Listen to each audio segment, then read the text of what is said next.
En las últimas semanas, la inteligencia artificial ha sido tema de debates en diferentes esferas de nuestro país. Primero con la realización del evento que hizo la Fundación Global Democracia y Desarrollo, realizado en Casa de Campo, que trató sobre los avances, riesgos de la inteligencia artificial, en donde la principal protagonista fue el robot Sofía. 2 días después, el presidente de la República, Luis Abinader, informaba que para el próximo mes de agosto de este año, el país contará con una estrategia nacional de inteligencia artificial para asegurar los avances en los procesos de interoperar de las distintas entidades y así introducir mejoras y eficiencias a nivel de productividad, generando nuevas capacidades para ofrecer más servicios, mejores productos. Para hablar de forma general, está con nosotros el señor Julio Pallavicini, Senior Manager Technology Consulting, quien labora para la empresa consultora Ernst Young, o EY por sus siglas, y a quien damos la bienvenida y agradecemos por acompañarnos en Esto No Tiene Nombre. Muy buenas tardes, es un placer recibirte, Julio. Muchísimas gracias, Miralba, y a toda la audiencia presente. Es un gusto estar con ustedes. Vamos a empezar por lo básico. ¿Qué es la inteligencia artificial? Perfecto. Bueno, podemos de forma simple, y como decías, de forma también general, indicar que la inteligencia artificial es la forma en que nosotros como humanos, a partir de la ingeniería, y de específicamente la última tecnología orientada mucho en software, puede emular diferentes tipos de tareas y funciones que le ayudan al ser humano a progresar más rápidamente en sus proyectos, ya sean organizacionales o empresariales. En otras palabras, delegar tareas metódicas, tareas cotidianas en funciones específicas, tanto de software o autómatas, como en el caso de Sofía, como bien lo mencionaba. Bueno, pudiéramos decir entonces que la inteligencia artificial llegó para quedarse. Es el resultado de otros procesos tecnológicos. Por ejemplo, yo recuerdo a finales de los años 90 se hablaba mucho de lenguajes de programación. Ya no se habla tanto de lenguajes de programación porque al final han aparecido una cantidad de softwares y aplicaciones que son como una cosa tan cotidiana que ya son parte del día a día. Digamos que la inteligencia artificial es como un upgrade de eso, es como un nuevo capítulo más sofisticado de los lenguajes de programación que pasaron luego a ser aplicaciones y software. Pues ahora estamos hablando de inteligencia artificial porque ya tienen la capacidad de autosuministrarse información para mejorar su funcionamiento. Es correcto, creo que lo han resumido bastante bien.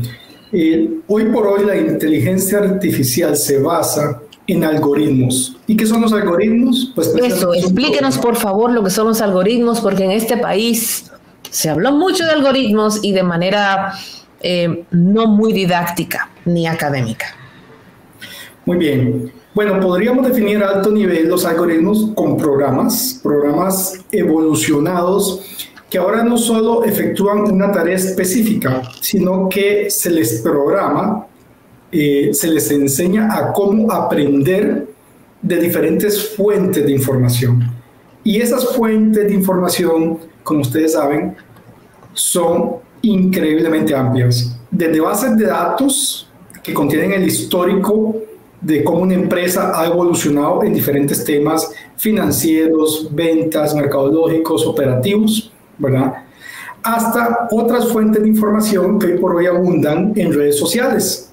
Estos algoritmos, al ser diseñados y programados para aprender, ellos toman de cualquier tipo de fuente esa información, la correlacionan, son capaces de entender el histórico, encontrar patrones y tendencias y con base en eso responder múltiples preguntas. Y de ahí, lo último que está sucediendo con base a esos algoritmos es lo que ha desarrollado la famosa organización de OpenAI, de la cual con gusto puedo ampliarles un poco más. ¿En qué nivel nos encontramos nosotros como país, como región, comparados con países similares a los nuestros en el aspecto de la inteligencia artificial? Bien, es una pregunta interesante y bastante compleja si queremos poder desmenuzarla en todos sus diferentes aspectos y aristas, porque realmente siento que Latinoamérica en general, ¿verdad? No solo de la República Dominicana, sino de toda Latinoamérica, hemos empezado a integrarnos de forma completamente constante con respecto a las tecnologías. Hace cierto tiempo éramos seguidores de lo que hacían en otras regiones como Estados Unidos, Europa, Asia. Hoy por hoy estamos integrados completamente. Hemos evolucionado mucho en todo lo que es conocimiento, en educación y sobre todo en programación de estos diferentes algoritmos. Hoy se ha popularizado, se ha democratizado el conocimiento a nivel global, pues precisamente por los diferentes medios a través de Internet. Hoy por hoy podemos estar llevando una maestría, un doctorado en todo lo que es ciencia de datos e inteligencia artificial en universidades como Oxford, MIT, etcétera, sin tener la necesidad de desplazarnos. Entonces ese conocimiento se ha democratizado y nos ha permitido poder empezar a desarrollar tecnologías a la par de potencias mundiales, obviamente con la preparación adecuada. ¿Y en qué nos ayuda la inteligencia artificial? ¿Cómo podemos verla en nuestro día a día? Sí, nos ayuda muchísimo, definitivamente, en la automatización de procesos. Desde procesos, por ejemplo, asociados a atención y servicio al cliente, los famosísimos chatbots, ¿verdad? Ah, claro. Los chatbots lo que son es una interfaz más por medio de la cual podemos automatizar ciertos procesos y hacernos más eficientes, hasta, por ejemplo, en procesos productivos, en análisis financiero. Es muy importante la analítica y ciencia de datos en procesos financieros y contables de toda empresa.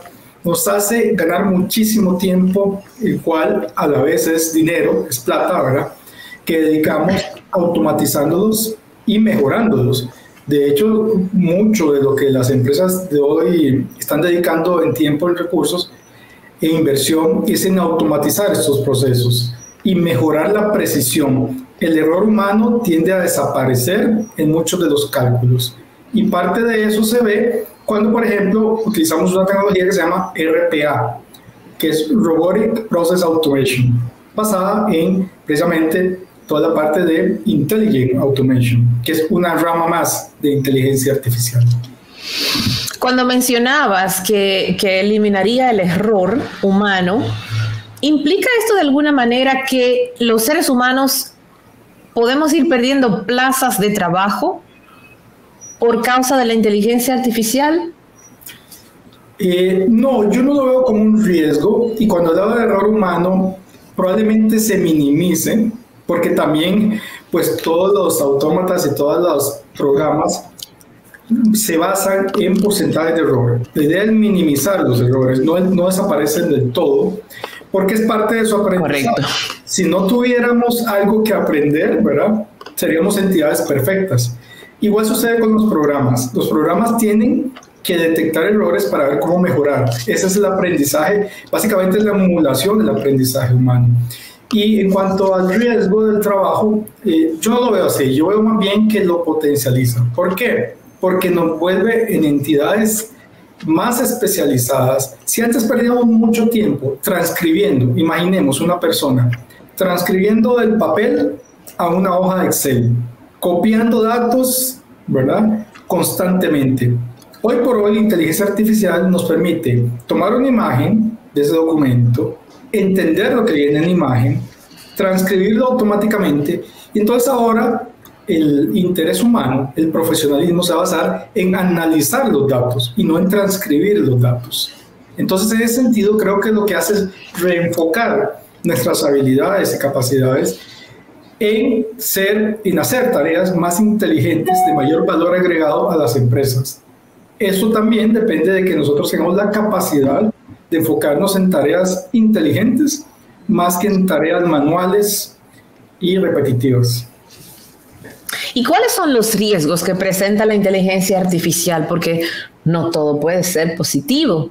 Habrá cosas que tendremos que mirar para cuidarlas. ¿Cuáles serían esos aspectos? Bueno, como siempre, en todo proceso existen una probabilidad de errores de las cuales tenemos que aprender. Entonces, los riesgos vienen implícitos a la ejecución de esa aplicación que queramos. Como hay tantas aplicaciones, se necesita el conocimiento y experiencia del ser humano que ha llevado esos procesos por mucho tiempo de forma manual y que ahora se automatizan. Ese conocimiento, experiencia, precisamente dedicarla a buscar esos puntos donde no es perfecto el proceso, donde la parte de inteligencia artificial, pues cometer errores mínimos y poder mejorar los mismos algoritmos. Es un ciclo de mejora continua. Estar siempre mejorando la precisión que tengan cada uno de los procesos que se automatizan por medio de inteligencia artificial. ¿Pudiera llegar a ser negativa? Bueno, yo creo que todo aspecto puede llegar a ser negativo de parte de la orientación y función que le demos. Por ejemplo, un martillo te puede ayudar a construir una mesa, pero también te puede ayudar a hacerle daño a una persona. Al final va a depender de la intención de la persona que vaya a utilizar cualquier tipo de invento humano. Exactamente. Hoy por hoy, por ejemplo, sabemos que muchos de esos programas de software, incluso el hacking, ¿verdad? Pues se basa en una herramienta que puede servir para encontrar soluciones médicas para la salud de una persona, pero se utiliza para intervenir datos privados en tu computadora, en un sistema bancario, etc. Es la misma tecnología aplicada por un ser humano de forma equivocada. Es decir, que cada quien pues le dará el uso que entienda, y me imagino que en algún momento, y digo que en algún momento porque asumo que no existe todavía una legislación para el control de la inteligencia artificial, de su uso y abuso. Bueno, existen diferentes iniciativas que regulan el uso y sobre todo, lo más importante, los datos y sus fuentes, ¿verdad? Existen diferentes incluso regulaciones, creo que Europa ha sido uno de los pioneros, ¿verdad?, en definir cómo controlo yo el uso de los datos, o sea, y las empresas cómo tienen que restringir el uso de los datos de las personas. E incluso hay sanciones, de acuerdo a las regulaciones actuales, de cómo se regulan los datos individuales. Por ejemplo, los datos que Miralba comparta con los diferentes proveedores de cualquier tipo de servicio, ellos tienen que firmar prácticamente un acuerdo de confidencialidad en donde sus datos no pueden ser compartidos más allá de la finalidad para la cual el proveedor de servicio está dando de uso. En este caso, sea una empresa de telecomunicaciones, una empresa de banca y finanzas, ellos tienen que respetar esto. Y esto en diferentes países se está adoptando como ley, en los diferentes países obviamente con la idiosincrasia y la legislación de cada uno de los países.